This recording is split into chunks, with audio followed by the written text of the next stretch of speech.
The letter Aleph is the first of the Hebrew letters. As you can see, it is constructed from a yud above, a yud below, and a slanted vav simultaneously connecting and separating it. We're told that Aleph, as the first letter, is a very godly letter. That is why, of all the names of God, more names begin with the letter Aleph than any other letter. Interestingly enough, the name for a human being, Adam, also begins with an Aleph. Therefore, we're told in Kabbalah and Hasidut that the letter Aleph stands for the paradox of God and man. In this picture of the Aleph, God represents the upper Yud, man represents the lower Yud, and the slanting Vav represents the Torah that is connecting us together. The idea of paradox runs throughout the Aleph. And one way we can see this is not only in the physical form of the Aleph, but also in the fact that the number of Aleph equals 1, yet the meaning of the word is Alef, 1,000. So here we have what's called the paradox of unity within plurality. The level of the worlds, one represents the beginning of all process, what we will call cause and effect. Everything starts from one. An important example of this is what's called the binary system on which all computers are based. All computers are based on a practically endless series of zeros and ones. Even though the computer seems very complicated, it actually is based on a process of 0 and 1. So 1 represents the beginning of all earthly action, all cause and effect. On the level of souls, 1 represents the oneness of the Jewish people. We are told that even though we all have individual souls, and these souls are connected to larger and larger soul roots, ultimately, all Jewish souls are conceived of as one big unified soul. In the davening of Shabbat, at Mincha time, we say, Ata echad, v'shimcha echad, u'mi ka'amcha Yisrael goy echad ba'aretz. You are one, and your name is one, and who is like the people of Israel, one nation in the earth? That the power of the Jewish people comes from the unification of all the individual souls when they come together to form the great soul of all of Israel. And on the level of divinity, number 1 equals the idea of God being one, and not just God being one, but everything that He has created being one. The cardinal statement of faith in Judaism is Shema Yisrael, Hashem Elokeinu, Hashem Echad. Hear, O Israel, God our God, God is one. And we're taught the oneness of God is not the oneness of a number, because the oneness of God is unique. It's not just 1, 2, 3, but the unity of God pervades everything. So the basic meaning of the Aleph is the infinite God relating to a finite world, and especially man, and searching for the oneness within plurality. Is the second letter of the Hebrew alphabet. Being the second letter, obviously its numerical value is 2. Beit, the name of the letter, means bayit, house. And we'll see how the meaning of the letter comes through its form and its number. The idea of house is a very, very basic idea on the level of worlds, souls, and divinity. On the level of worlds, we all have this experience that we spend much of our time in what we'll call houses.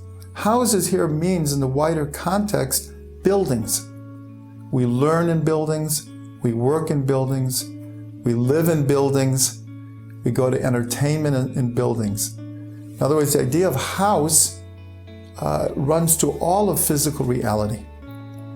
On the level of soul, the body is the house to the soul. And therefore, every person has this experience of having their soul housed in a body. On the level of divinity, all of creation is a house, as it were, in relationship to God. And this explains why, at least one of many explanations, why the Torah itself begins with a bet. Because from God's perspective, the entire world is, so to speak, His house. This is a beautiful example of how the name of the number can be seen in the level of worlds, souls, and divinity. Now that we've mentioned that the Torah begins with a bet, we'll continue by saying there's a book called the Tikkunei Zohar. The Zohar is one of the most fundamental books of all of Kabbalah. And it spends, the entire book is about this first word of the Torah, Bereshit, in the beginning. One of the permutations of the word Bereshit is Rosh Bait, the head of the house. Meaning, as it were, God, who is the head, enters into finite reality, His house. In the reasons given why God created the world, one of the most enigmatic one is a phrase from the Midrash that says, V'hita ve'akadosh baruch hu liot lo dira b'tachtonim, that God had a desire to have for Himself a dwelling in the lower places. This is enigmatic because an infinite God, we ask, why does He need a lower reality? And yet we're told that this is God's desire. And this is the secret of the Mishkan, the tabernacle in the desert, and later the two temples in Jerusalem, and in our day, a Beit Knesset, a synagogue. That the temple represented creating a house, a dwelling place for God in this world. And this very much speaks about what Torah and Judaism teaches us as to our role and our relationship with God. That we want to make a dwelling place for God, not only in the physical universe, but within our hearts, within our soul form, representing energies that will manifest in worlds, souls, and divinity. So the idea of walking is explained in our mystic tradition as the idea of what's called run and return. Ratzo v'shov. That all of creation is in a process of running and returning. One can experience this by putting their finger on their pulse, of putting their hand to their heart, and to be aware of their breathing. And when one studies physics, one is very, very aware of the dynamic pulsation of every entity, every atom, every molecule is running and returning. This is represented by the letter Gimel. The word for camel in Hebrew is gamal, which is very close to Gimel. In the ancient world, the camel represented the idea of movement and progress, especially in the Middle East, in the deserts. That was the mode of transportation through the desert. Another meaning of the word Gimel is gimilut chasadim, which means bestowal of goodness, doing good deeds, to give. But paradoxically, the word to wean also comes from the word gimel, the gamel. So we have, once again, a paradox, that the letter represents both giving and withdrawing. And this is very, very similar to the dynamic of run and return. In its ultimate sense, this dynamic translates as reward and punishment. We're told in our tradition that every thought, every word, every action is stored, is remembered, and a person has to give an account for everything that happens. It's a very, very basic concept in Judaism of reward and punishment. This is represented by the letter Gimel.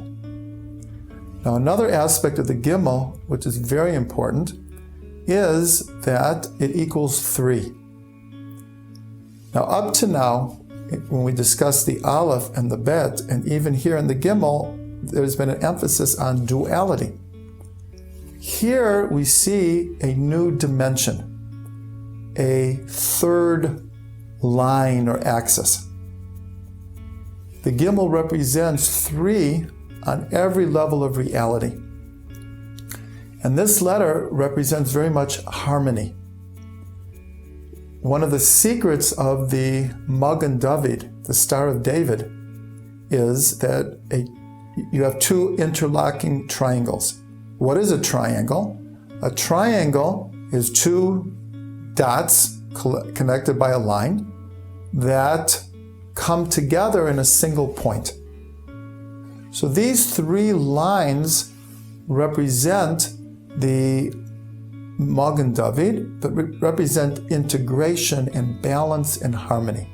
And we're told throughout Kabbalah and Hasidut that the concept of rectifying the world is based very, very much on finding the balance between things, between right and left, male and female, and all the other dualities are connected by a middle line. And that is why the Sfirot, the divine emanations, which are talked about so much in Kabbalah, are based on 3 lines: a right axis, a left axis, and a middle connecting axis. So Aleph, Bet, and then Gimel. Gimel is taking the dualities of the world and unifying them into a 3-pronged process. And this is represented by the 3 patriarchs, Avram, Yitzhak, and Yaakov. It's represented by the Jewish people are divided into 3 divisions: priest, Levi, and Israelite, Cohen, Levi, and Yisrael. The Torah was given in the 3rd month. The Tanakh, the Bible itself, is made up of 3 divisions. And we see this idea of 3 manifesting itself in harmony and integration. A very good meditation on the letter of Gimel is to tune in to this run and return, this pulsation of life that is happening in the soul, in the world, and on every level of reality, and also to experience the idea of the Magen David. Dalet means a number of things. One is a door, Dalet, and another is Dal, a poor person. A poor person represents someone who is in a state of humbleness. Because of their being poor, they are in a lowly position. And yet, in Jewish tradition, humbleness is one of the greatest of characteristics. And in fact, we can tie the 2 meanings of Dalet together by saying that the door, the entryway into true spirituality and relationship with God and others as well, is through a deep sense of humbleness. Now we see this in one particular person, David HaMelech, King David, whose name begins with a Daled and ends with a Daled. Daled, Vav, Daled. And despite the fact that he was king and had tremendous power, when we look at the book of Psalms, we see so many descriptions and statements by King David about his feeling of humbleness and lowliness in the face of an infinite creator. And yet, it did not make him sad. It did not make him depressed. He was in love with God and praising God all of the time. So this idea of the Daled speaks about what's called self-nullification. When looking at the shape of the Daled, you'll see that there's a little point on the right that sticks out. And we're told this is the point of ego, even within a humble person.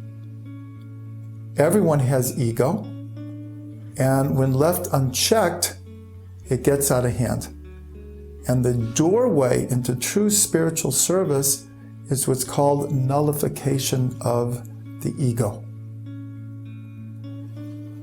In relationship to God, it's as if the whole creation is in a state of humbleness, is a state of self-nullification. Because we're told that if God, for even a split second, would withdraw the energy that is continually keeping the world going, the entire world would cease to exist. So in relationship to God, the world is in a state of humbleness. So here's a beautiful connection, because the letter Dalet equals 4. And so many descriptions of our physical world have to do with 4. We have the 4 directions. We have the 4 seasons. We have the 4 descriptions of types of creation, such as mineral, vegetable, animal, and human. In physics, we have the description of the world as consisting of 4 basic forces: gravity, the electromagnetic force, the strong nuclear force, and the weak nuclear force. And in fact, in modern science, the number 4 is extremely important because of the attempt to find the unified field theory that will unify all 4 of these forces. In the ancient tradition, we have the idea of 4 in the 4 elements: fire, earth, air, and water. On the higher level of divinity, we have the idea of the most essential name of God, the ineffable name, which is made up of 4 letters. On the level of soul, we have the idea of the 4 mothers. And in the story of Pesach, we drink 4 cups of wine at the Seder of Pesach in order to remember the 4 languages of redemption mentioned in the Torah. That I will save you, I will take you out, I will redeem you, and I will take you to me to be a people. So the level of 4 and the level of worlds, souls, and divinity are cardinal numbers. And it's very interesting to connect this to that even though there's infinite interpretations to the Torah, the most classic model of how to learn Torah is called Pardes, where we learn the Torah according to the Pshat, which is the simple literal meaning, the Remez, the alluded to, hinted to meaning, the Drush, the allegorical and parable type of meaning, and the Sod, the mysterious, secret, Kabbalistic meaning. So our doorway into the Torah is through these 4 interpretations.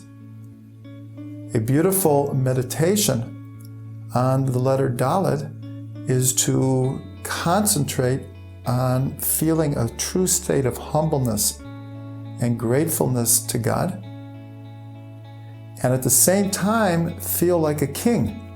As king at the letter Hey, you'll notice that it's constructed from a Dalet and a foot.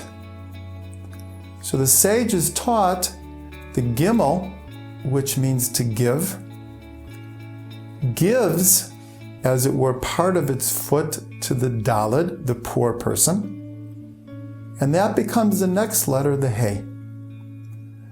So the letter Hey represents a unification of giving and receiving.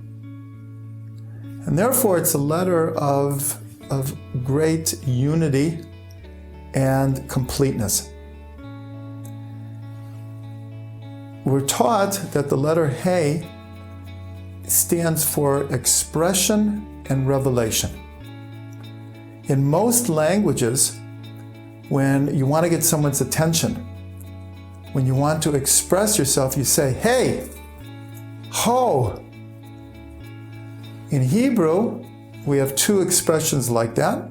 One is hine, which means here it is, here I am. This is what it is.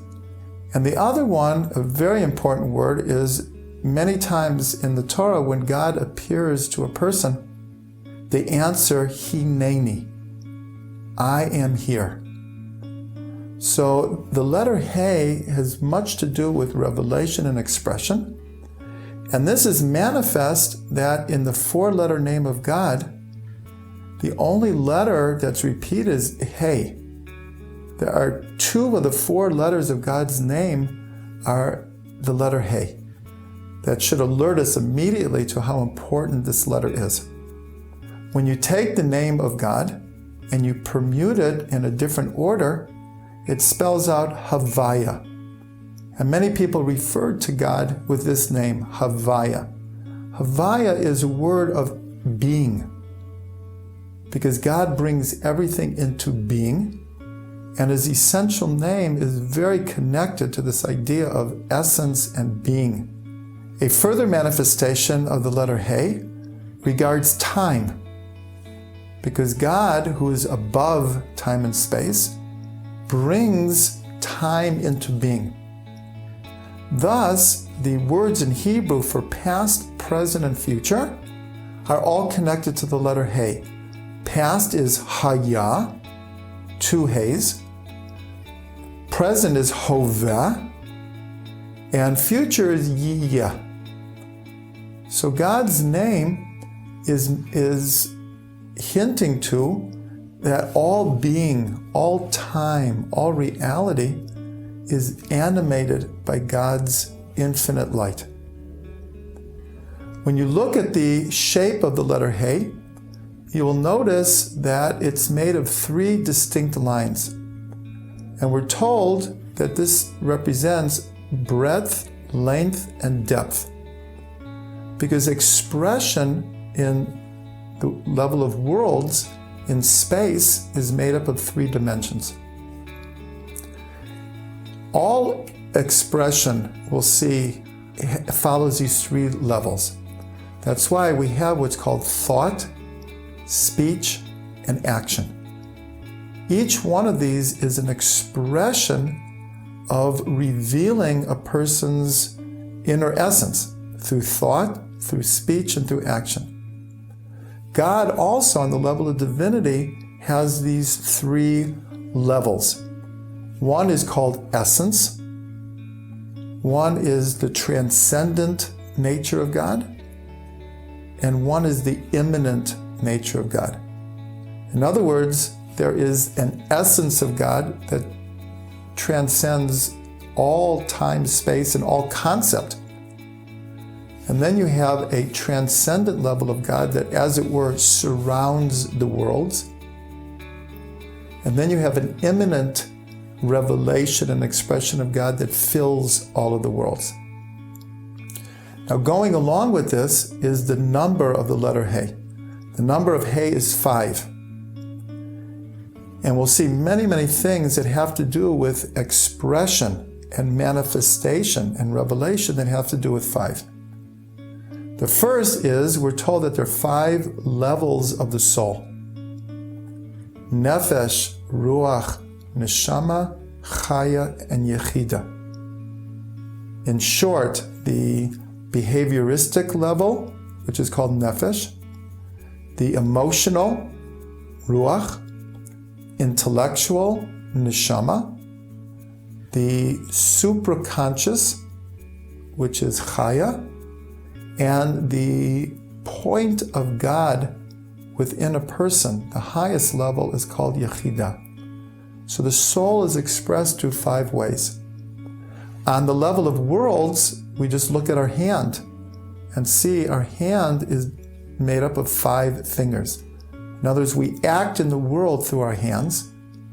Our hands represent our ability to act in the world. The way we speak, we're taught linguistically that sound comes out of our mouth from 5 different places in the mouth. So we see on many, many different levels how 5 represents revelation. We are taught that everything has its source in a more spiritual, godly aspect. So when we look at the creation of the world, we see that on the first day of creation, the word light is mentioned 5 times. And we're told that this represents the infusion of God's light into the world that will animate it and keep it going for all time. And that these 5 expressions of light represent the 5 books of Moses, the Chumash, the core of the Torah. A meaningful meditation on the letter He is to take these ideas of 3 lines and the number 5, because they go together very well, and really meditate on how we express ourselves through thought, speech, and action, and how this is revealed in the physical world through our hands, and in the spiritual world through the 5 levels of soul, and how ultimately the letter He, connected very much to God's name, like a vertical line, represents a man standing. It also represents the idea of connection on every level, because the vertical line spiritually is connecting heaven and earth. Much like the ladder in Jacob's dream, it was entrenched in the earth, but its head reached to heaven. We're taught that the first time that a letter or a word or a name appears in the Torah, it's the central headquarters, as it were, for the context and the meaning of this word or letter.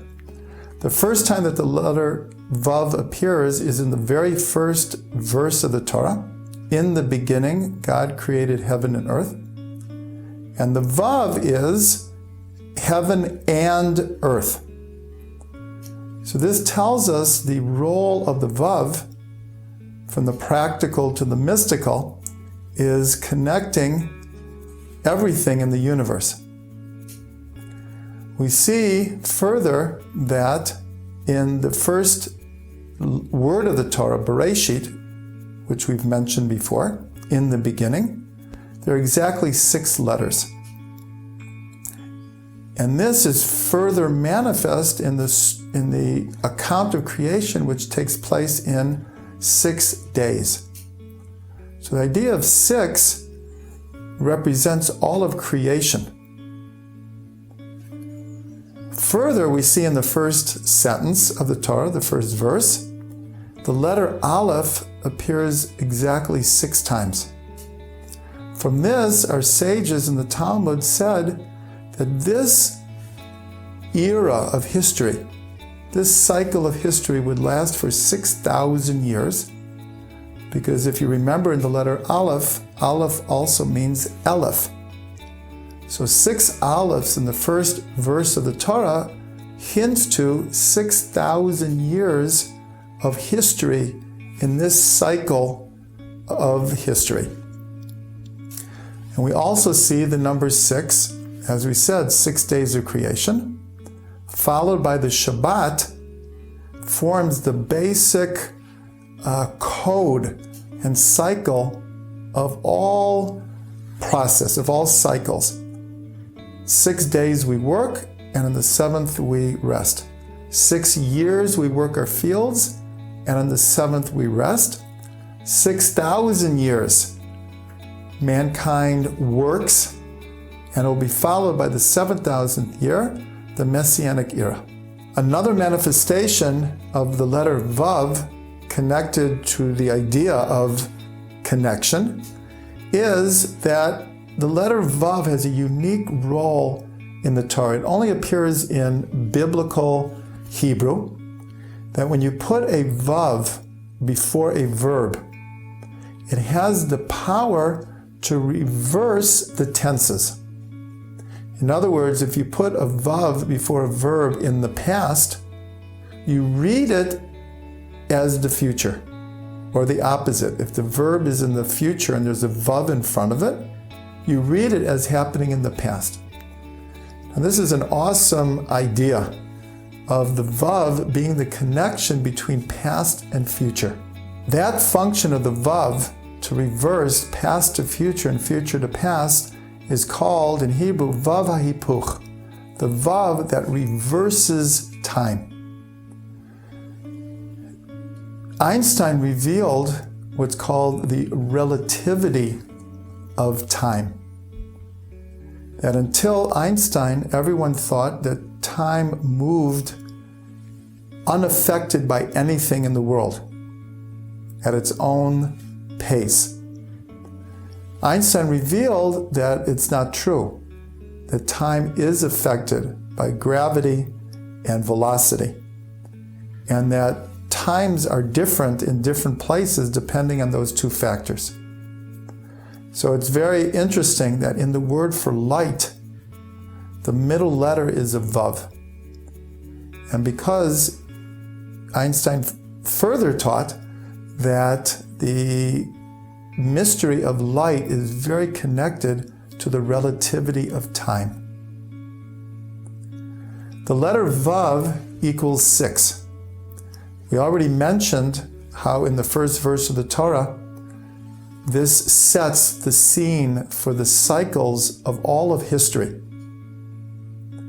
On the level of the soul and divinity, the 10 Commandments were given in 2 luchot, 2 tablets, and were taught that they were a cube of 6 tefachim, 6 hand breadths. All of space is actually a cube, can be envisioned as a cube, because all of space has the 4 directions and above and below.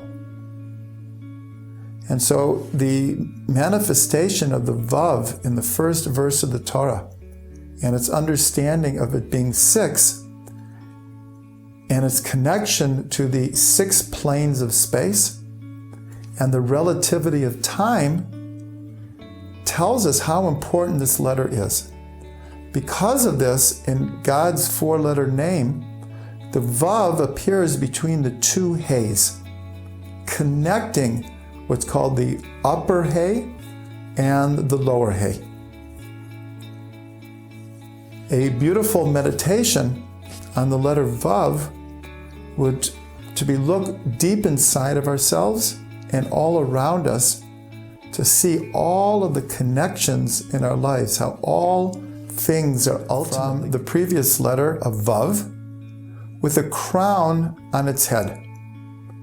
This is the expression Eshet Chayil Ateret Bala. A crown of a husband is a woman of valor. In relationship to the Vav, Vav is considered a male energy, and the Zayin a feminine energy. And this is manifest in the 6 days of creation, which is represented by the Vav, as the Vav equals 6, followed by Shabbat, which is the 7th day, represented by the Zayin. And that's why in many poems and songs of Shabbat, we relate to Shabbat as a bride, as a queen. The Shabbat queen. Boi kala, lecha dodi likrat kala. Let us go and greet the Shabbos bride. In Kabbalah, we're taught that the Vav represents what's called straight light, meaning light coming from above to below. Whereas the Zayin represents returning light, which returns up the Vav and spreads out in the top in the form of a crown. The Zayin representing the Shabbat, the culmination of the creative process, is hinted to in the very last words of the account of creation, which says about Shabbat that God rested from all of his work, Asher bara Elokim la'asot, that God made to do. And the commentaries ask, what is the word to do doing there? It's a little bit superfluous, or it seems superfluous. And we're told that what it means is that God made the world and left it for man to do. That's the idea of returning light. Now, paradoxically, how do we celebrate the Shabbat? By refraining from work. So this is a great and deep paradox, is that we actually rectify creation ultimately through knowing the difference of when to work and when to rest, when to celebrate the creation instead of trying to alter it and manipulate it. The letter Zayin means a number of things. One is a sword. One is the scepter of the king. And one is Hazan et Akol. After eating, we make an after blessing. We bless God who provides for everyone, for everything. All of these come from the root of Zayin. On the level of worlds, the sword represents what we call the survival or the fittest. That the world seems to be constructed in a way of constant battle and effort that we have to make in this world in order to succeed. But that same sword, from a more divine perspective, is a royal scepter. That through the process of struggle and clarification and overcoming obstacles, God's scepter, his divine providence, is ruling and moving the world forward. On the most divine level, God is providing for everyone. As we say in the Psalms, Poteach et yadecha umasbia l'chol chayratzon. Open up your hand, God, and provide for all of life, which God does. So these are all meanings of the Zayin on different levels. There's an expression in the Talmud, Kol Shvi'in Chavivin. All sevens are precious.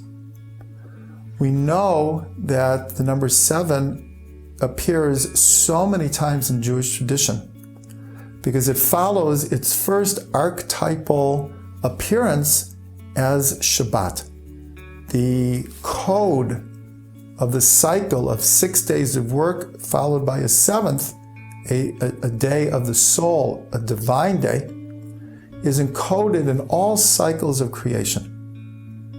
And that's why we have 7 days to the week. Between Pesach and Shavuos, we count 7 weeks before receiving the Torah on the 50th day. All of the holidays mentioned in the Torah happen during the first 7 months of the year. We work 6 years the land, and then we have the Shemitah, the sabbatical year, on the 7th. And then we count 7 times 7 years, culminating in the 50th Jubilee year. Then we have the 6,000 years of history, crowned by the 7th millennium, which is the era of the Mashiach. So we see in the pattern of cycles how 7 repeats itself over and over again. On the level of the soul, we have what are called the 7 shepherds that we invite into our sukkahs every year. The 7 leaders of Israel, Avram, Yitzhak, Yaakov, Moshe, Aaron, Yosef, and David. Pesach is 7 days. Sukkot is 7 days.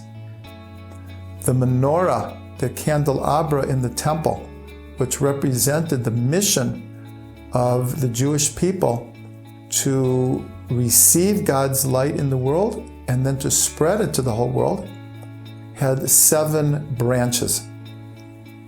The Kala, the bride at a wedding, goes around her groom 7 times, walks around him 7 times. And then under the chuppah, the wedding canopy, 7 blessings are given to the bride and groom. And then they celebrate for 7 days with these 7 blessings. On an even higher level, we see that the 10 sfirot, the 10 divine emanations, which, along with the Hebrew letters, are the archetypal model through which God creates, are usually divided into the 3 higher sfirot and the 7 lower sfirot. And these 7 lower sfirot appear on every level of creation. A wonderful meditation and visualization is to see oneself as surrounded by these different cycles, to understand how the cycle of weeks and months and years surround us and create our context in the world. Letter Chet has a very, very special construction. You'll see on one side there's the letter Vav, the other side a letter Zayin, connected by a triangular bridge called a Chatoteret above it. The Vav represents a male energy. The Zayin represents a female energy. The connecting triangle is like a chuppah, is like a wedding canopy. Thus, in Hebrew, the word for wedding canopy, chuppah, begins with a chet, because that is what a chuppah is. It's bringing together the male and the female. And the upper triangle is what's called the third partner in a relationship, which is God. Now, the form of the Chatoteret, the triangle, reminds us a bit of the letter Gimel, because the Gimel is 3, and it has to do with movement, because the letter Gimel looks like a foot walking. So the letter Chet, in a sense, represents a similar type of energy. In the letter Gimel, we talked about what's called Ratzov V'Shav, running and returning. The Chet looks like a gateway through which one runs and returns. And the connection between the Gimel and the Chet, the Gimel equals 3, and the Chet, which equals 8, but we'll see it's made up of 3 components: the Vav, the Zayin, and the Chatoteret. The letter Chet is the first letter of the word Chai. Very, very famous word in Hebrew, life. Many people wear a necklace or a pendant that has a Chai in it, because the Jewish faith is connected to life, is life-affirming. L'chaim, l'chaim. So the letter Chet is full of life force. We're told that there's life force of the body, there's a life force of the soul, and then there's a higher life force. When one connects to God's energy, one can draw divine life force into both the body and the soul. The idea of the Chet being a gateway through which we come in and go out is connected to the number of 8. 8 in Judaism and in Torah teaching is very similar to how 8 is related to in many other cultures and religions as a number of one beyond 7, representing full cycles. 8 represents something that's eternal, that's infinite, one beyond. Thus, the symbol for infinity is a number 8 on its side, where it seems to go in circles infinite amount of times. So this is connected very much to the number 8 as relates to circumcision. We're told that circumcision in Hebrew is called a brit, a covenant. And a covenant is beyond any normal relationship. For example, a husband and wife can get divorced. But a covenant means an unbroken, infinite, eternal type of relationship. The circumcision represents and symbolizes the eternal connection between God and the Jewish people. The covenant he made with Abraham and the patriarchs and the matriarchs down to our day, that he will be our God and we will be his people, and the covenant on the land of Eretz Yisrael, the land of Israel, as the homeland of the Jewish people. So the idea of circumcision is one beyond a regular relationship. The one holiday that we have that has 8 in it is Hanukkah. The other holidays that we mentioned, Pesach and Sukkot, are 7 days. But Hanukkah is 8, because 8 is connected to light. It's called the holiday of light. And light has an infinite connotation to it, the infinite light of God. So the number 8 of Hanukkah represents connecting to that light that is far greater than anything of the physical world.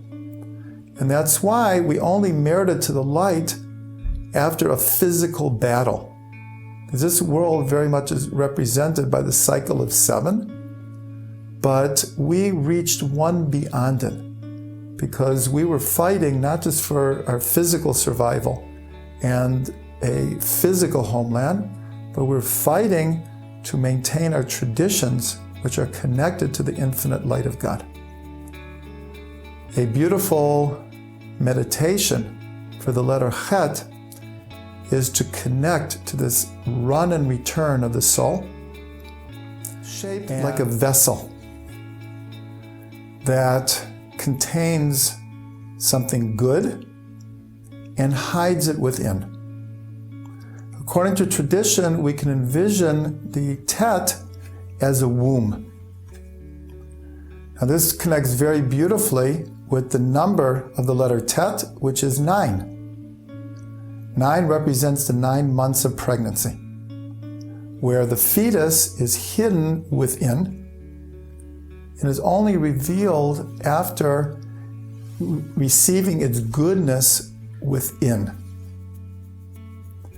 The first time that God says that a creation is good is by light. That God saw the light and it was good. And a number of times additionally in the story of creation, God relates the world as being good. The letter Tet begins the word Tov, which means goodness. And thus in Kabbalah, the Tet is expressed as the letter that hides goodness within it. Thus Kabbalah expresses the essence of the letter Tet as goodness is hidden within it. In the first verse of the Torah is encoded a name of God. In the first letters of Et HaShamayim, the Et HaOretz, the heavens and the earth. The first letters of those four words spell out a name of God that equals 17. So we see that goodness is hidden in creation from its very inception. The letter Tet, being the number 9, is once again the idea of birth, but not just physical birth, the idea of spiritual birth, of giving birth to potential, of actualizing potential. Thus we see a beautiful connection with the number 9 in blowing the shofar on Rosh Hashanah. One of the sounds of the shofar, the truah, is made up of 9 staccato sounds. The shvarim is made up of 3 shofar blasts, but they must be elongated for at least 3 beats, also equaling 9 beats. When looking in the holiday prayer book, the Machzor, you will see that the sets of blowing the shofar are constructed from series of 9s. Now this was deliberate because the sages wanted to allude to us that not only is God recreating the world, but that each person, as it were, is giving birth to themselves again. This is the power and the strength of rebirth and renewal that were given at the beginning of the year to give birth to ourselves again, to connect to our inner potential. The letter Tet is a letter of birth and renewal, of bringing potential to actualization. And a very meaningful meditation would be to focus on all the goodness in the world, how much goodness is hidden all around us, how form is hidden in matter, how the soul is hidden in the body, and how God, the letter Yud, is the smallest of all of the letters. And it is referred to as Hama'at Hamachzik et Merubeh, the little that holds a lot. It is the first letter of God's name of 4 letters. So that tells us this is a very, very important, archetypal, powerful letter. The Arizal, the great Kabbalist of Tzfat 500 years ago, explained that for an infinite God to create a finite world, it necessitated what was called tzimtzum, a contraction. Because in a philosophical sense, where would an infinite God put a finite world? Sounds simple, but it's much more complicated than that. That God needed to, as it were, contract His infinite being to make place for a finite world. The letter Yud, more than any other letter, represents this concept of contraction. And that is why it's called the little that holds a lot. Now this is very similar to modern science's explanation of the Big Bang, where our present universe of tens of billions of galaxies, each with tens of billions of stars, we're told all came from an infinitely small point that exploded, the Big Bang. This is the Yud. This is the archetypal energy represented by the Yud in the worlds, in the souls, and the level of divinity. The number Yud equals 10. And because of its importance as the first letter of God's name, and the fact that all 22 letters conceptually have a yud in them. When you put the pen to the paper, that first point, that is the yud. And just like science explains that all of physical reality is made up of atoms, and that if one wanted to envision all of creation, it's just, in a sense, a virtually endless series of atoms. But we look at the yud in the same way. It's as if all of creation is an infinite series of yuds.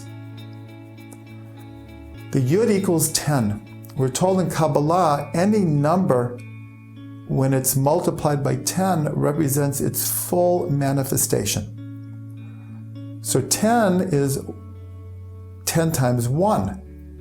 In other words, the oneness of God is manifest in plurality through the letter 10.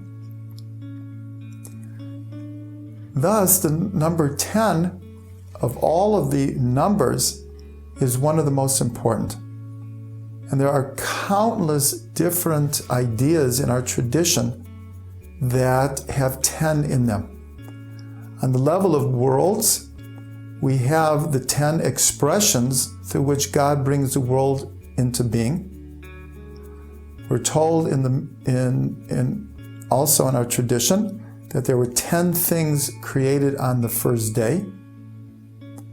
There were 10 things created at dusk of the sixth day. On the level of souls, we see that Abraham, the first Jew, had 10 tests, all of which he passed. And through that he merited, as it says in the Torah, to inherit a land of 10 nations. Number 10 is the day of Yom Kippur. Yom Kippur is called the holiest day of the year, and it comes out on the 10th day of the month of Tishrei. We give a tenth of our income to charity, and when we take our crops from the field, we also give a tenth in the ancient time before we could enjoy it. This is what's called tithing. On the level of divinity, we have the 10 svirot, the archetypal emanations through which creation comes into being. We have the 10 plagues through which God revealed his power and his caring and ability to act in the world. And this culminated when we came out of Egypt and God giving us the 10 commandments. And we're told that all of the mitzvahs, all of the commandments of the Torah are contained within these 10 commandments. A very, very profound meditation on the letter Yud is to look deeply inside and to understand how much potential is there, how much holiness is contracted within us, and to be able to focus on that and how to bring that into fruition. Chaf comes after the letter Yud. The letter Yud means hand. Chaf means the palm of the hand. If you look at the shape of the Chaf, you can actually see the form of a cupped hand on its side. When that cupped hand is turned upside down, it has the form of a crown. And thus the word for crown in Hebrew, keter, begins with a chaf. The chaf represents superconscious potential. Because a crown, or for an ordinary Jew, a kippah, a head covering, represents something above the head. The head is the intellect, and the chaf is something on the head, which relates to what we call the supraconscious. So the word in Hebrew for potential, a word that we've used many times throughout our explanations of the Hebrew letters, is koach, is potential or power. And it begins with a chaf, because the letter chaf is the letter of potential. If you take the palm and you hold it hand, it's the receiver. It's what receives. So the chaf, from all the different angles, is about potential and about receiving. The meaning of chaf, one of the additional meanings of chaf, is to suppress. Now this is a little bit paradoxical, but it makes perfect sense. In other words, to bring out our potential, many times we have to suppress other forces or drives which are really obstacles to us fulfilling our potential. So on the level of worlds, we need to suppress those forces of nature that are around us, that challenge us, that take our time, that take our energy. On the level of souls, we need to suppress what's called our evil inclination. That a person is made up of many good and not such good drives and desires and passions. To really fulfill our true potential, we need to suppress some of the energies that are taking us away from a more spiritual path. The level of divinity, we need to suppress our feeling that we're far from God, that we're just human beings, so how can we even relate to God? In a sense, we have to suppress this feeling of distance and know that we could get very close to God.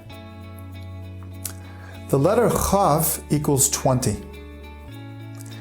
And there's a very beautiful connection in the holiday of Sukkot. The top of a sukkah is called schach. It's made up of different kinds of greenery. And through the greenery, we relate to God surrounding us, kind of like a kippah, like a crown, and protecting us. That God's presence is above us. The word schach has a shin and the letter chaf twice.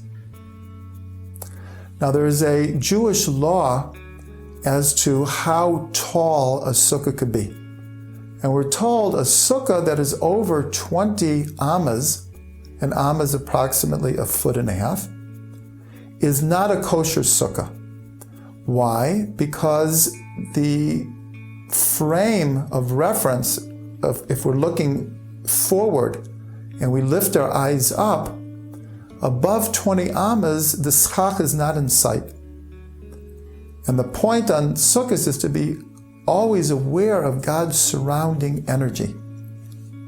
So it's very interesting that this seemingly very detailed halacha of how many amas the sukkah can be tall is 20, which is the equivalent of chaf, and the top of the sukkah is called schach, which is made of 2 letters chaf.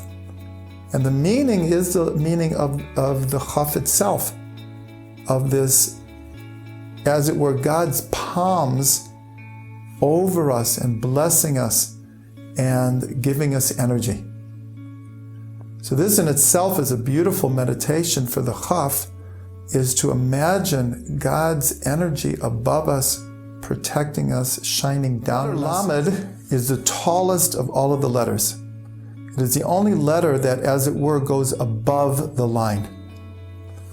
And thus, the sages coined the expression that the Lamed was like a tower soaring in the air.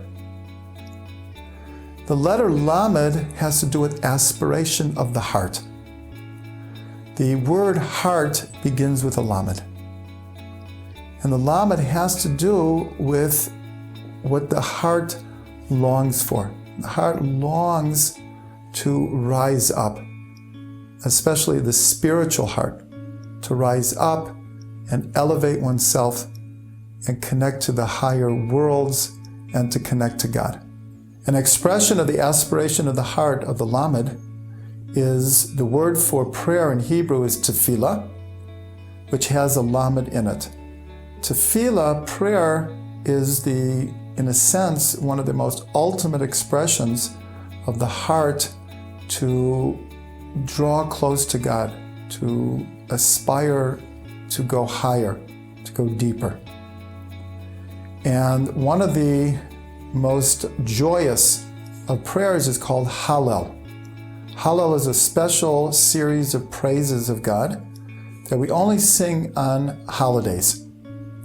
And the word Hallel has two Lameds in it. And that's because Hallel is this incredible, joyful expression of our gratitude and love of God. The letter Lamed means to learn and to teach. From this we learn a profound idea that the greatest way to learn is to teach. Anyone who is a teacher knows this, and many, many people become teachers from their innate love of learning. There is learning on many, many different levels.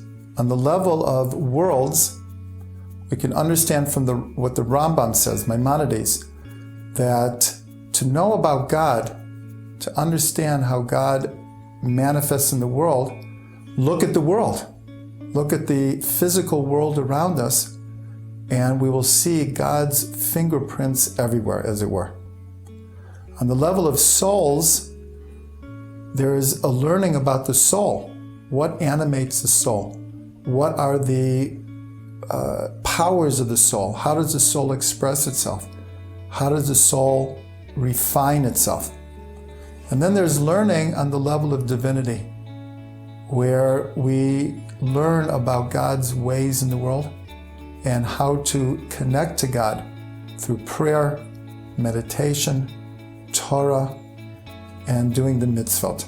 Before Shabbos, there's a section that many, many people read called Petach de Eliyahu. And in it, the 10 Sfirot are given, as it were, names in which to relate to them. The sphere of Bina, understanding, which is very close to the idea of learning, is called Bina Liba, the understanding heart. Now, at first glance, this sounds a little bit paradoxical, because usually we think of the mind as being very intellectual and the heart as being very emotional and feeling. And yet, in Torah, these two must come together. Bina Liba, the understanding heart. It is explained in Chassidut that the greatest distance in the world is between the head and the heart. That even though we strive and aspire for an understanding heart, we should know that many, many times our intellect pulls us one way and our feelings pull us another way. Our goal is to put these together. And this would be a very appropriate meditation, is to look deeply inside ourselves and make that attempt, make that meditation, and we can bring the heart and the mind together to work together in order to understand the world in which we live, the soul as it goes through its journey in life, and ultimately to understand and know God. Mem is one of the 5 letters that has 2 forms. A form that comes in the beginning or middle of the word, and a final form when the letter appears as the last letter of a word. The 2 shapes of the Mem relate to water. The word for water in Hebrew, mayim, begins with one mem and ends with the final mem, with a yud in between. The normative mem represents a body of water. It's like a square, but there's an opening at the left. So these are running bodies of waters, springs, rivers, streams. The final mem is a closed body of water, an ocean, a lake, a pond. And we can see in the word mayim itself, it's very beautiful, that it's made up of the two forms of the letter mem and a yud, which is like a drop, the individual drops of water in the body of water. We all know that life is impossible without water. Water gives life. We can go weeks, maybe months without eating, but we can't go without drinking. And we also know that anywhere from 70–80% of the Earth's surface is covered by water, and the human body is made up of water.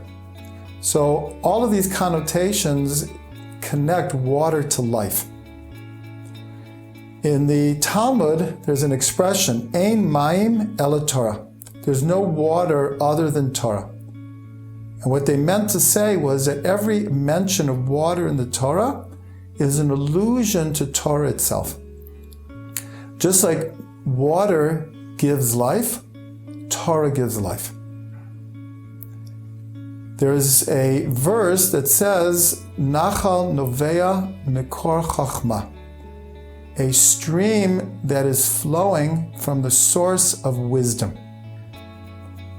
And we're told that, Kabbalistically, that the Torah comes out of the place called wisdom, chachma, flows out like a river. So the letter mem appears in the word chachma because it is connected to life and to wisdom. The mem is the 13th letter of the Hebrew letters. 13 spells the word ahava, love. And this is connected to how many poets relate to love as flowing like water. There's an aspect of water that reminds us of love. 13 is an important number because it's the number of what are called the 13 midot of rachmim. The 13 midot of rachmim, the 13 aspects of compassion. Compassion, of course, is connected to love. So the letter mem is connected to all these ideas: life, love, wisdom, and Torah. And this is manifest very much in the number of mem, which is 40, because Moshe spent 40 days on Mount Sinai to receive the Torah. This is not a coincidence. The number 40 represents Torah itself. And because of the shape of the mem and being a square, as we've learned many times in the discussion of the letters are archetypal forms. So the letter mem represents the square, which is also a type of cycle, a self-contained cycle. So therefore, we have many, many different cycles in the Torah that have to do with 40. We mentioned one already, that Moshe spent 40 days on Mount Sinai to receive the Torah. In actuality, he spent 3 periods of 40 days, because after the sin of the golden calf, he spent another 40 days asking for forgiveness for the Jewish people, and a third 40 days where he received the second tablets of the law. We spent 40 years in the desert. There were 40 days of rain that came at the time of Noah, when the world was renewed again. And a very, very important connection is that we talk about the 9 months of pregnancy, but it's really 9 full months, which are 40 weeks. The Talmud talks about 40 weeks of pregnancy, And what is the environment that the fetus is in the womb? Water. So in all of these connections, we see that the mem is a letter of life, a letter of birth and of cycle, of connecting to wisdom. So an appropriate meditation would be to envision a body of water, whether a stream or a river or a spring, and to, in a sense, feel it encompassing one's body and one's soul, and how that can connect us to the wisdom of the Torah. Another of the letters that has two forms. The normative nun, as you can see in the shape, is bent over, whereas the final nun is elongated. In the words of the sages, both of these forms represent a servant, a faithful servant. The word in Hebrew for faithful, ne'aman, begins with the bent over nun and ends with the elongated nun. The bent over shape represents the servant in a state of humbleness, in a state of subservience. Subservience in this sense, a good connotation. Because perhaps the highest compliment that God pays Moshe is he calls him a Eved Ne'aman, a faithful servant. He says, there's no one in my house who is a faithful servant like Moshe. Usually we think of servitude as a very negative thing. But in relationship to serving God, to being connected to God, to taking upon oneself the yoke of the kingdom of heaven, so being a servant is the highest description that we could have. Here we see again, just like the letter Daled, where Daled also represents a poor one, humbleness, and it was connected to David, who has two Daleds in his name. Here again we have Moshe, the greatest teacher, one of the greatest leaders of all of Jewish history, being described in the Torah as the most humble man on the face of the earth. This is a paradigm of Jewish leadership, where the strength of the leader comes from a state of being a servant, of being humble. Now this is further talked about in the Gemara in a discussion in the Talmud of Sanhedrin about the names of Mashiach, the future ultimate leader of the Jewish people. And one of the opinions is that the name of the Mashiach will be Yunun, which comes from the letter Nun. And it comes from a verse in Psalms relating to the future Mashiach. Yunun Shemo, his name will be Yunun. So we see that the letter Nun, again paradoxically, represents a bent over servant who is actually the strongest of all, who is the leader. This now relates to the number of Nun, which is 50. 50 is the Jubilee year. After 7 sabbatical cycles, 49 years, is the 50th Jubilee year. It's called the Year of Freedom, and it represents a state of redemption. Interesting enough, one of the things that happens in the Jubilee year is all indentured servants go free. It's a time of freedom, time of redemption. And this is connected to the idea of Nun altogether. The Torah is given on the 50th day of coming out of Egypt. We count 49 days of the Omer, and the 50th day is the receiving of the Torah on Sinai. Receiving the Torah on Sinai is the ultimate expression of receiving upon ourselves, the Jewish people, what's called the yoke of the kingdom of heaven. And we said before we receive the Torah, Na'aseh v'nishma, and this represents our total faith in God.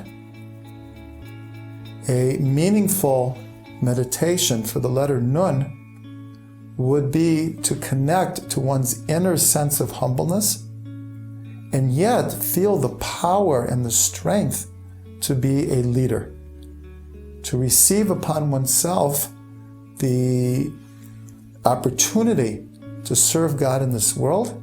Samach is a circle. A circle is one of the most archetypal of all shapes, and the Samach represents all that the circle represents. The idea of surrounding. In Hebrew, the word for surround is sovev, and it begins with a Samach. We are told that there are two manifestations of God's presence, as it were. There's one that's called Sovev Kol Olamim, surrounding all worlds, the transcendent nature of God, and Malei Kol Olamim, and the aspect of God that fills all worlds. The Samach represents the surrounding energy. On the level of souls, the circle, the Samach, represents the idea of reincarnation. In Hebrew, the word for reincarnation is Gilgul. A gal means a wheel, a circle. Gilgul is the idea of a circle within a circle. So a circle represents cycles, repeating cycles. And this is the Samach as it represents itself in the level of souls. In the world, during many of the letters, we have talked about the idea of cycles and process and repeating archetypes.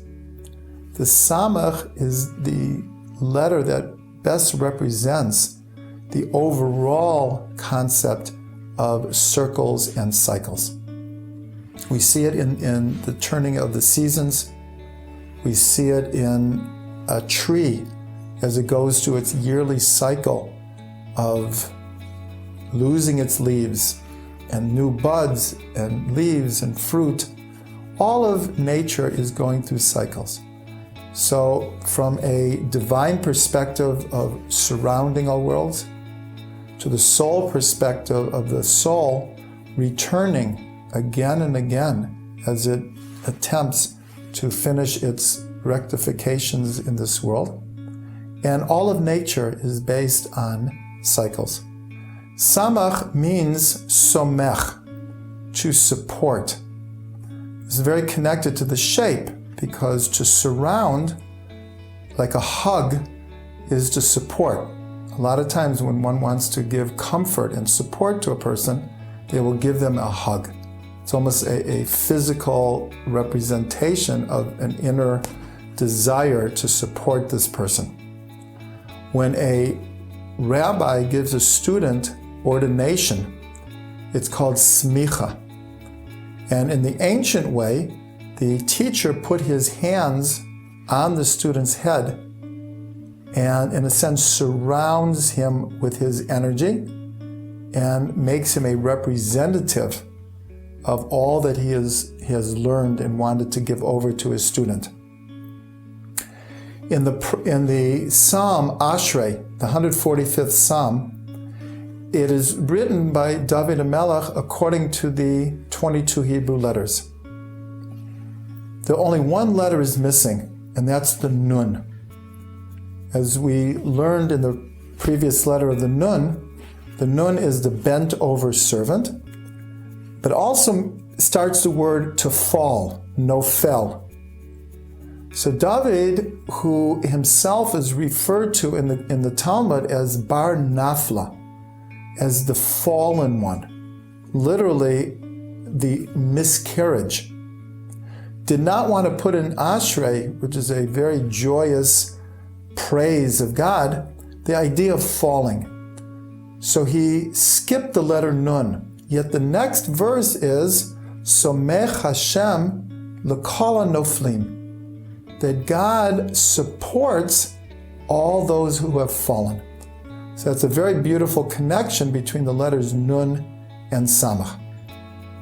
A circle has the aspect that every point on the circle is, in a sense, equal, because there's no above and below. As a circle spins, everyone is an equal distance from the opposite side. Therefore, the sages use the number 60, which is the number of samach, to express the idea of nullification, because an individual point, in a sense, is nullified to the circle. That is one of the secrets of circle dancing in Jewish tradition, is that everyone in the circle feels equal. There's no greater and there's no lesser. Everyone's holding hands, everyone's in it together, and there's a sense of equality and support that one gets. So the sages, when wanting to express how one thing is nullified in another, use the number 60. For example, in the dietary laws, if milk and meat mix together, then the food is not fitting to eat. But if 1/60th or less of milk, for example, falls into a pot of meat, then it could be eaten, because the ratio of 1:60, the milk is nullified, the taste of the milk is nullified in the greater 60 parts. And this is continued in many, many expressions of the sages. For example, sleep is called 1/60th of death. Honey is called 1/60th of the manna that fell in the desert. Fire is called 1/60th of Gehenna, hell. Shabbos is called 1/60th of the world to come. And dreams are called 1/60th of prophecy. So the idea of 60 is how one thing is included in another and can also be nullified in another. A good meditation for the letter Samach is to feel God's support, God's love and caring for us as we go through this life, and to feel how ultimately we in this world are nullified to God, and the great support that comes from knowing that God cares. Sadiq.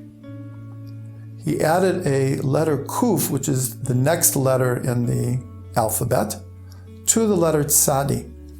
Because when you add a Kuf, it spells Tzadiq, which means the righteous one, the holy one. The shape of the Tzadi is a bent over nun, which we have learned means a bent over servant, with a yud wedged into the bent over nun. So this, in a sense, gives us a definition of a tzaddik. A tzaddik is a servant of God and a servant of other people who loves people. And embedded in him is the little that holds a lot. Our description of the letter Yud. The tzaddik, in a sense, is carrying the whole world on his shoulders. Another meaning of the letter tzadi, when the letters are permuted, is tzayid, to hunt. This represents the actual role and function of the tzadi from a Kabbalistic point of view. According to the Arizal, before this present world was created, a previous world, the light of creation flowed into the initial vessels and they broke. And when they broke, sparks of light and holiness were caught in each of these vessels. And this world, according to the Arizal, which is called the world of tikkun, the world of rectification, is made up of the broken vessels of a previous world. Our mission, and especially of the tzaddik, of the righteous one, is to hunt, to seek out, to find fallen sparks of holiness and to uplift them, to connect with them, to heal them, and to rectify them. This is connected to what it says in the Torah about Yitzchak, Isaac. It says that he loved Esav because hunt was in his mouth. This is a very perplexing idea, why he loved Esav, who was a man of the field and who was very unrectified. But Kabbalah tells us that Yitzchak saw in Esav tremendous potential, points of light and holiness that were surrounded by a coarse exterior. And he was hunting to extract these points from Esav. And we're actually told these points were the souls of Rabbi Akiva and Rabbi Meir, both who were from families of converts from the seed of Esav. So the tzaddik, the bent over the nun who's holding up the whole world, is actually going down and seeking to uplift the physical world, the soul, and to bring them close to God. The number of the letter tzadi is 90. This is the age that Sarah was when she gave birth to Yitzchak, the first Jewish child. And a beautiful remez or hint is seen in the name of Yitzchak himself, which has a tzadi in it, telling us that in potential, every Jewish child is a future tzaddik. As it says, all of your people are tzaddikim. In potential, we all have the ability to be a tzaddik. So in the name Yitzchak, the letter Yud, which equals 10, this represents the 10 tests of Abraham, one of the greatest being that he didn't have children. The tzadi equals 90, is the number of years that Sarah was when she gave birth. The next letter, the chet, equals 8. This represents the 8th day of circumcision, Yitzchak being the first Jewish child circumcised on the 8th day. The last letter, kuf, equals 100. This is how old Avraham was when Yitzchak was born. So this is a beautiful remez in the name Yitzchak of all the components that went into his being, as it were. One final thought is, a verse in Psalms says, Tzaddik ketamar yifrach. A tzaddik, like a date palm, will flower. The word flower, perach, equals 288. The Arizal teaches us that symbolically there were 288 sparks that fell in the breaking of the vessels.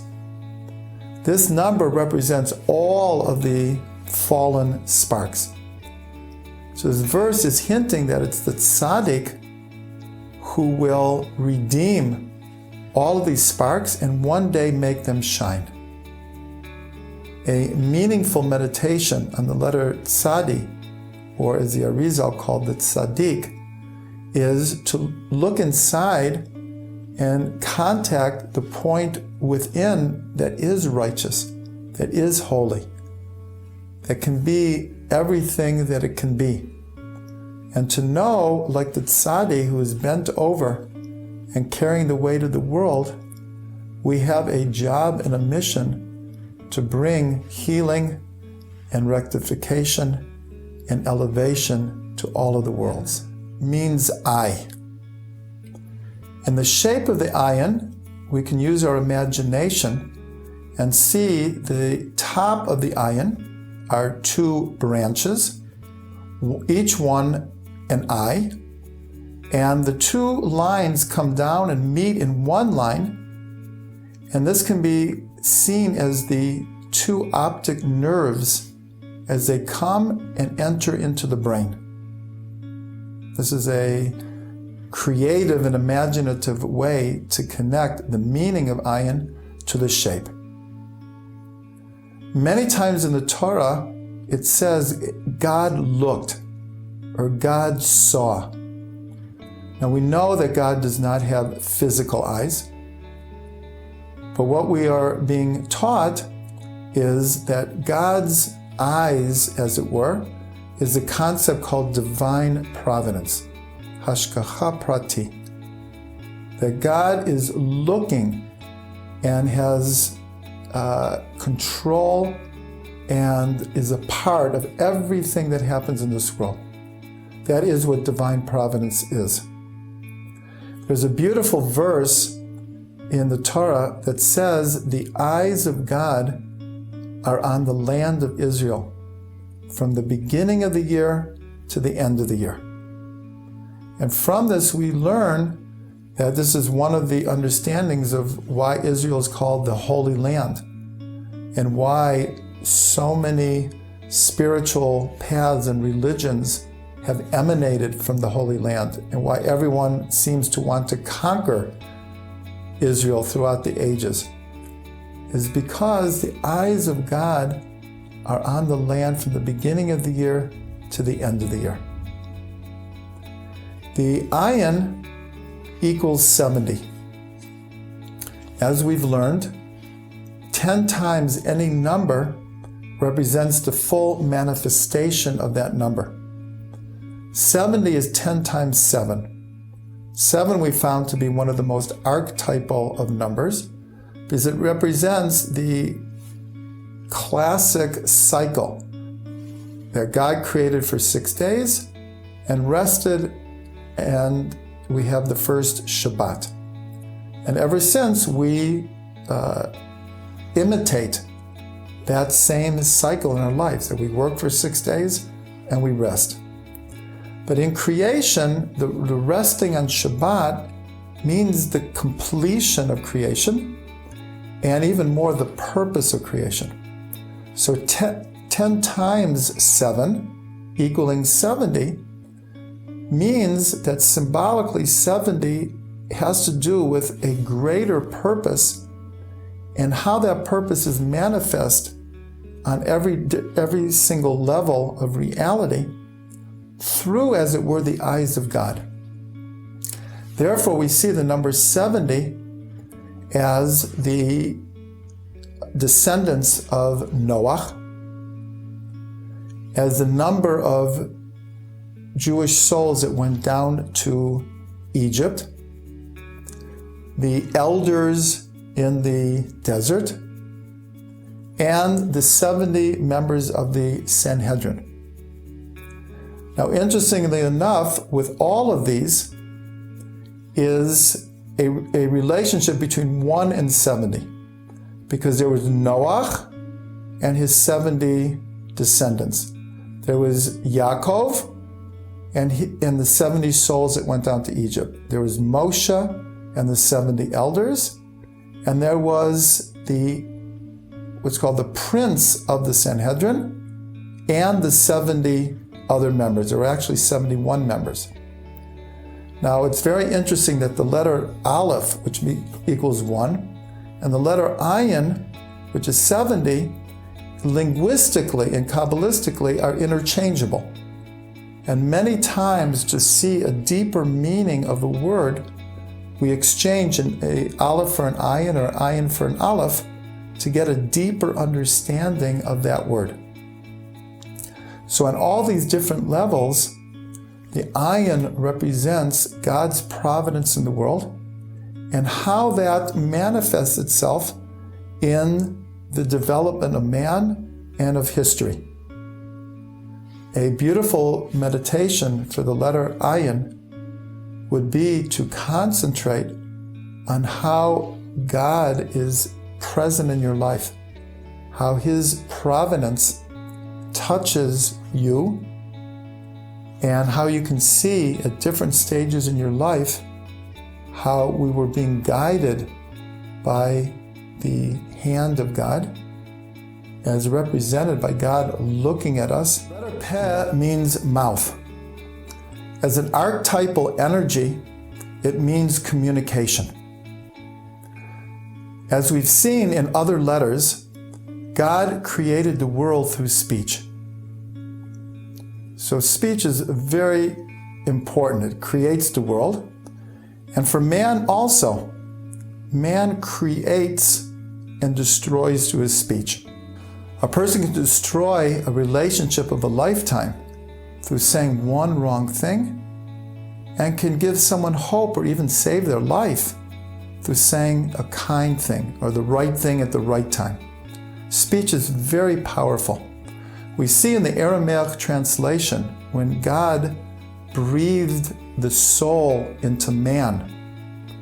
So the Aramaic translation calls when man became a living soul, is translated as a speaking being. In other words, speech is what defines a human being from the other animals.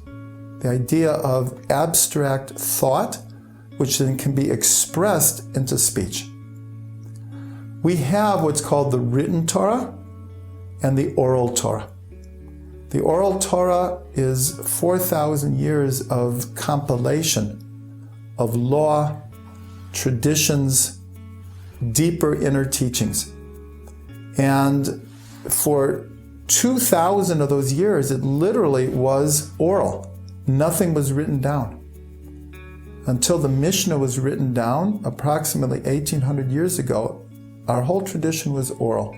And even now that it's written down, the Mishnah, the Talmud, the Midrash, we still call it the oral tradition because it's dependent on teachers giving over to students from generation to generation. In Hebrew, the expression for the oral Torah is Torah Sheba'al Peh, which in a literal sense can be translated as the Torah of the master of the mouth. The letter Peh represents this idea of communication and handing down a tradition from generation to generation. A very interesting thing of the Peh, if you look closely at it, inside of the Peh is the letter Bet. This is unique of all of the letters, that there's a letter within a letter. A beautiful visualization is going back to the first word of the Torah, Bereshit, which begins with a big Bet, and imagining the white space around the letter as it were as the mouth of God speaking the world into creation. This is actually an amazing idea, and that we can visualize. Now this expression, the mouth of God, is actually used when describing God giving the Torah at Sinai. And this was a unique, once in a history event where God spoke to the people, not just a prophet or a leader, but to the whole people. And the expression used is that the Torah was given mipi hagvura, from the mouth of strength. That is the importance of speech, that God not only creates the world through speech, but He revealed His will for the Jewish people and all of humanity through speaking the 10 Commandments so we could hear them. The letter Peh also spells po, which means here, the here and now. Peh represents communication, and the letter He represents expression. So when we want to be in the here and now, we do that through communicating. If not, in a sense, we're living in the past or the future or daydreaming, but when we're speaking, then we're expressing ourselves right in the here and now. A meditation for the letter Peh would be, first of all, to realize that the oral tradition is alive and well, and every generation adds to that. We are part of a living oral tradition. And further, we can meditate on the importance of speech, the power of speech, and with that, to learn to measure our words, to know how powerful they are, and in a sense to pray that our speech, the letter Kuf is the only letter of the 22 normative letters that goes below the line. Just like we learned that the Lamed is the only letter that goes above the line. What this represents is very connected to the letter Tzadi. There we learned that the Arizal called the letter Tzadik, and he added the letter Kuf to what most people refer to the letters Tzadi. And this is because, as we learned in the letter Tzadi, it's the righteous one, the Tzadik, who goes down to find the sparks of holiness in creation and to uplift them. The letter Kuf represents that going down. It's the motion, the archetype of the soul coming down into the body in order to fulfill its mission in the world. The Kuf begins the word holy, kadosh. There's a further connection with the letter Kuf going down. Another important manifestation of the Kuf going down is how the soul goes down into the body, also for the same purpose of fulfilling its task in this world. The Kuf stands for holiness, kadosh, but it also begins a word that represents the opposite, klipa, which means shells. And these are where the sparks of holiness are. They're called entrapped in the shells or the vessels that broke. This is one example of many, many letters and words in Hebrew where the same letter or word will represent two opposite meanings of holiness and klipa. But we see how they're connected because our task is to extract the sparks of holiness from the shells from the klipa. The shape of the Kuf is actually made up of two letters, a Resh and a Zayin. The Resh is above and the Zayin goes below the line. Now this spells, depending in which order you arrange those letters, Zar or Raz. Zar means strange. This world, in a sense, is a strange world. It is full of complications and hiddenness and fallen sparks, and so many people have the experience of feeling out of place, of feeling strange in the world. There's sometimes no lonelier feeling than feeling a stranger and having no one there. But the other way is Raz. Raz means secret. Embedded within all of this strangeness are secrets, inner meaning, inner purpose. And that's the idea of extracting the sparks from the klipa, is to take from what appears to be strange and actually find great meaning in it. Zayin Resh also is the root for crown, ze'er. And this is the idea of how each Jew is really crowned by God to be a leader, to be a representative in this world, and to fulfill the role of the tzaddik, of the righteous one. The number of Kuf is 100. In the letter tzaddik, we analyzed the name Yitzchak, and we saw that Avraham was 100 years old when Yitzchak was born.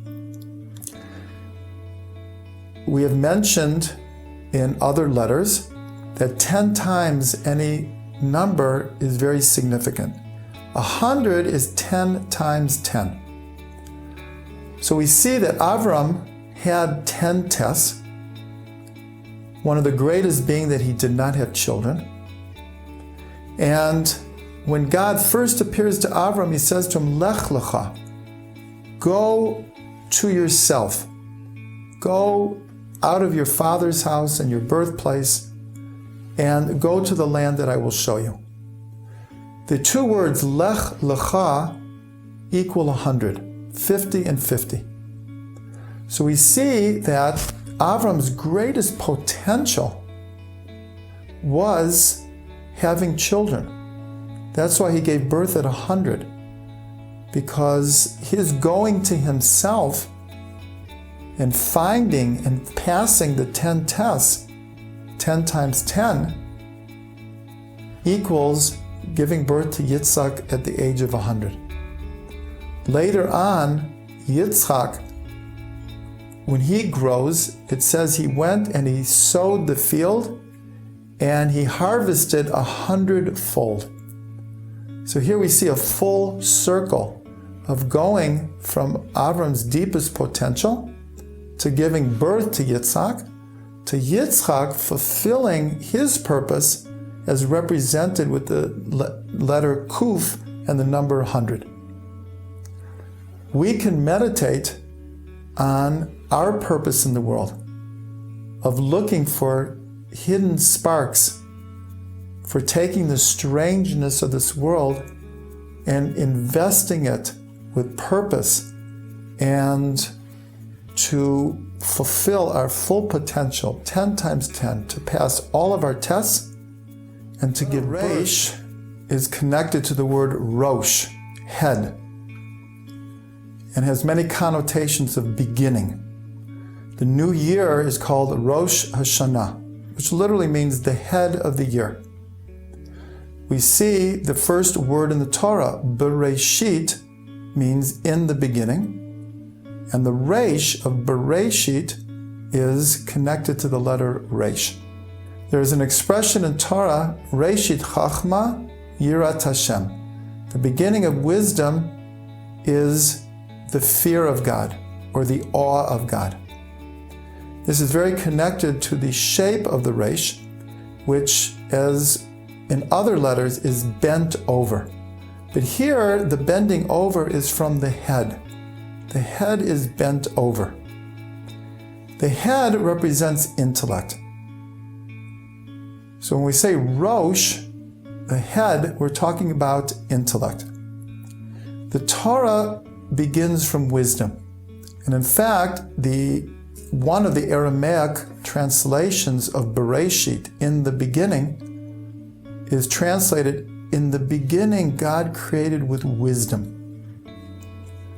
So the letter Reish has to do with wisdom, intellect, and yet we see it's bent over. One of the other meanings of Reish is Rash, which means a poor one. So on the level of worlds, the Reish is bending over. The poor one is bent over from his burden. On the level of souls, the intellect bends over in order to make itself understood. Many examples of this we can relate to children. That when we want to explain to children, we can have 180 IQ, but we have to bend over our intellect in order to give it over in a way that a child will understand. Even in more advanced stages, a professor or a doctor has to give over to their students in a way that they will understand. In a sense, God bends over in order that his wisdom can be given over through the Torah. All of this is alluded to in the first word of the Torah, Bereshit, where the wisdom of the Torah, from which all creation emanates, is also connected to Rosh. If you permute the letters of Bereshit, it spells Rosh Bayit, the head of the house. God, again, as it were, is bending over his infinite being in order to fit into the house of this world. The use of intellect in Kabbalah is very connected to the concept called clarification. Every day, every moment, we're bombarded with an incredible amount of stimuli and information. And the brain, the intellect, has to sort through and prioritize how to deal with all of the stimulus. This is what's called in Kabbalah and Chassidut the art of clarification. The word for clarification in Hebrew is birur, two reishas, to emphasize the role of intellect in clarifying what this world is all about. The letter Reish also has a very interesting phenomenon that it means Rosh, which means beginning, and yet it appears at close to the end of the alphabet. And the number for Reish, 200, is actually the midpoint of the way we count the Hebrew letters. The Hebrew letters have values from 1 to 400. So even though Reish is one of the last letters, its numerical value is in the middle. So the Reish represents the wisdom of God, the wisdom of Torah, permeating all of reality from the beginning to the middle to the end. A fitting meditation for the letter Reish is to connect to this idea of the art of clarification, of how to purify the mind and the thought process in order to be able to take in all of the stimulus of this world and to order it to our sages is the letter of fire. If you look at the shin, it has 3 flames. And in fact, the word in Hebrew for fire is Eish, Alef, Shin. The shin is the fire, and the Alef is Avir, air. We know that fire cannot exist without air. So fire is Avir, giving life, as it were, to the fire to burn. The 3 flames of the shin are very symmetrical. And it's considered one of the most symmetrical of all of the letters. It consists of a number of vavs and yuds. The flames are the letter vav. The top of the vav have a yud, and they all meet at a base, which is a yud. So altogether, there are 4 yuds and 3 vavs, making up the shin. 7 components, which allude to the 4 mothers and the 3 fathers. And this is seen very beautifully in the tefillin. On one side of the tefillin is a regular shin of 3 lines, and on the other side is a mysterious shin of 4 flames that we really don't see in the Hebrew alphabet. But these 7 flames represent the patriarchs and the matriarchs. When you take these 4 yuds and 3 vavs, they equal together 58, which is the word chen, grace. And in Kabbalah, the concept of symmetry is represented by this word grace.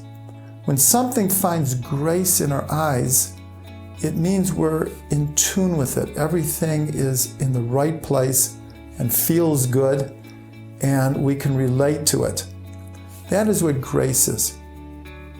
So there's a level of finding grace in other people's eyes, and there's a level of finding grace in God's eyes.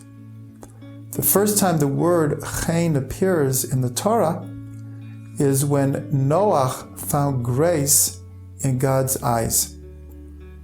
So, V'Noach matzah chen be'enei Hashem. And it's pointed out that the word for Noach and chen are the same letters, just reversed.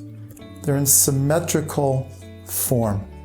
Noach found grace in God's eyes. The root shin appears in many words. Shin is the root of shena, which is sleep, and also sha'anan, which means serenity. So there's a feeling of calmness. On the other hand, shin is the root of shana, which means year, which means constant cycle and change. And the word for change itself, shinui, comes from the root shin. So here we have a paradoxical idea that sleep and serenity represents, we'll call it non-movement, and year and change, of course, is change. And as we saw in other letters, sometimes a root or a letter will encompass both opposite ideas. There's a verse that says, Ani Hashem lo shaniti. I am God, I have not changed. The word change, shaniti, is based on the letter shin.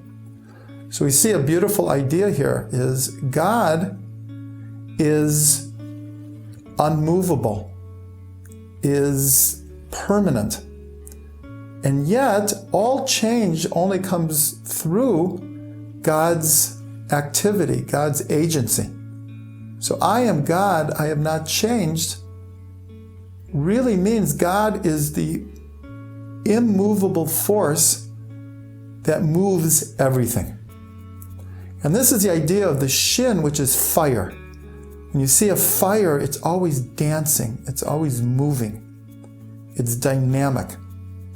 And we are drawn to fire. We're drawn to the flame of a candle because there's a certain grace there. There's a certain serenity of sitting at a campfire and getting lost in the flames. The numerical value of shin equals 300. When you take the name Elohim, which is the name of judgment, and you spell out the letters that make up the word, their full spelling. For example, the Alef is Alef Lamed Pei, etc. All of those letters equal 300. Elohim is Gematria 87, which equals Hateva, nature. So we see a beautiful connection that the fire of the shin is the power and we'll call it the electromagnetic force within nature. Another beautiful example of the change and non-change as represented by the shin, we find in the mezuzah. The mezuzah is hung on the door of every Jewish home, every room, in fact, in the house, but especially the front door when we go in and we come out. And on it is the letter shin. Now, the word mezuzah comes from the word zaz, which means to move. So therefore, when we go in and out of a house, many people kiss the mezuzah in order to represent our desire for God to protect us when we go out and we come in.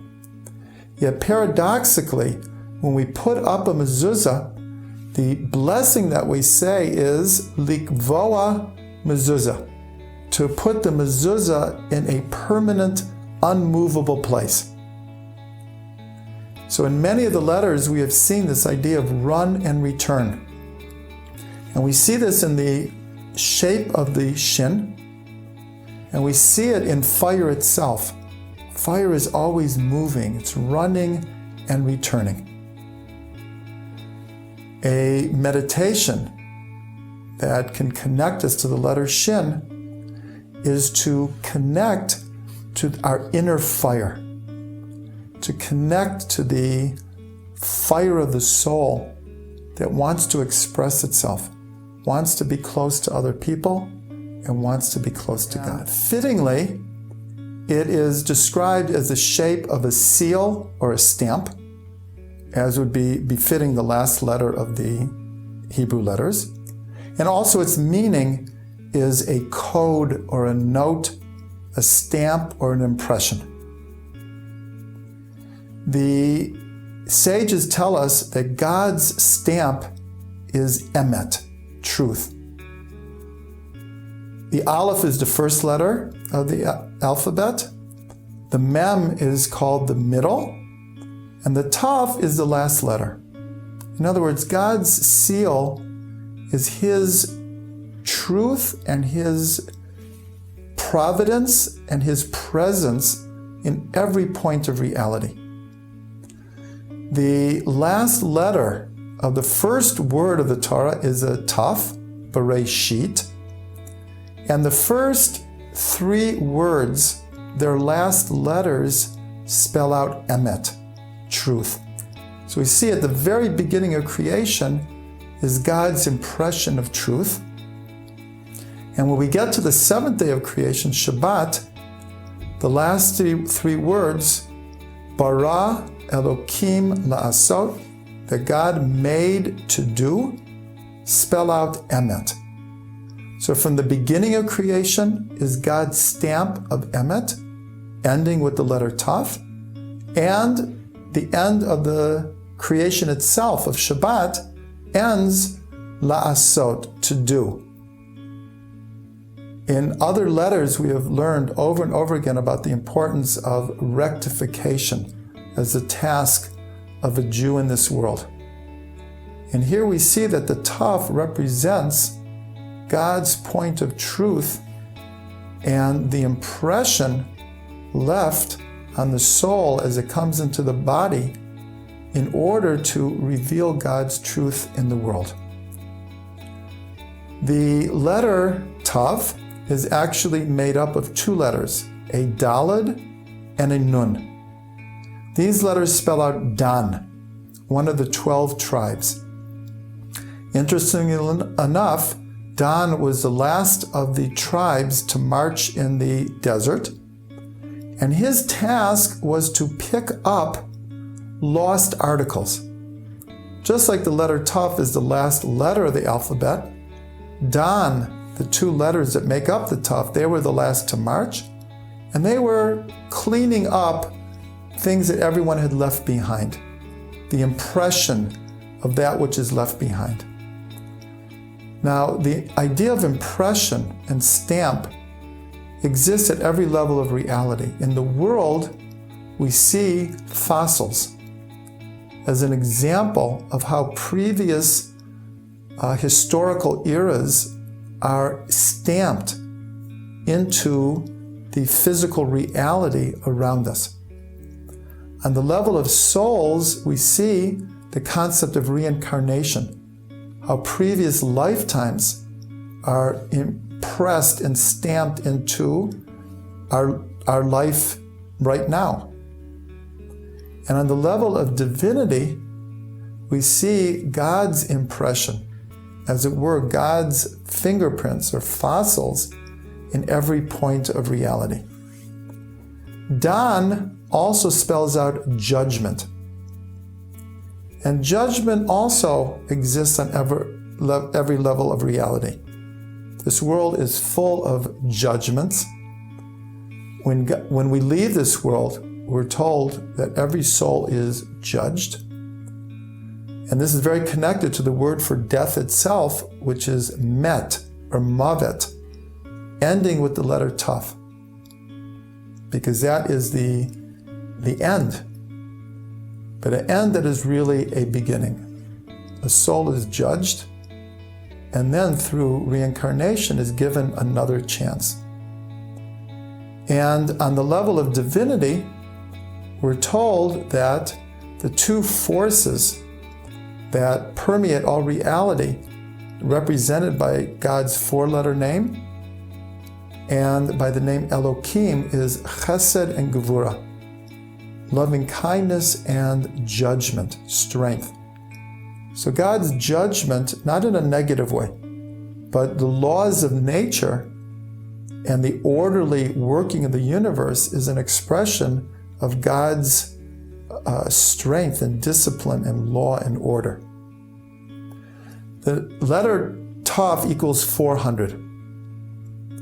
And we're told that in the world to come, after we leave this world, after we go through Mavet, or we die, Met, ending with a Tav, there are 400 worlds of divine pleasure waiting for us. And these 400 worlds of divine pleasure relate to Abraham buying the burial place for Sarah for 400 pieces of silver. This is a very symbolic purchase, because with the purchase of this burial place for Sarah, in a sense, Abraham is taking possession of all of the land of Israel, which is described by our sages as being 400 parsang by 400 parsang. The letter Tav can be meditated upon as being the end, how every ending leads to a new beginning, how every cycle will repeat itself, and how God's impression and truth is stamped in every point of reality, including our mind.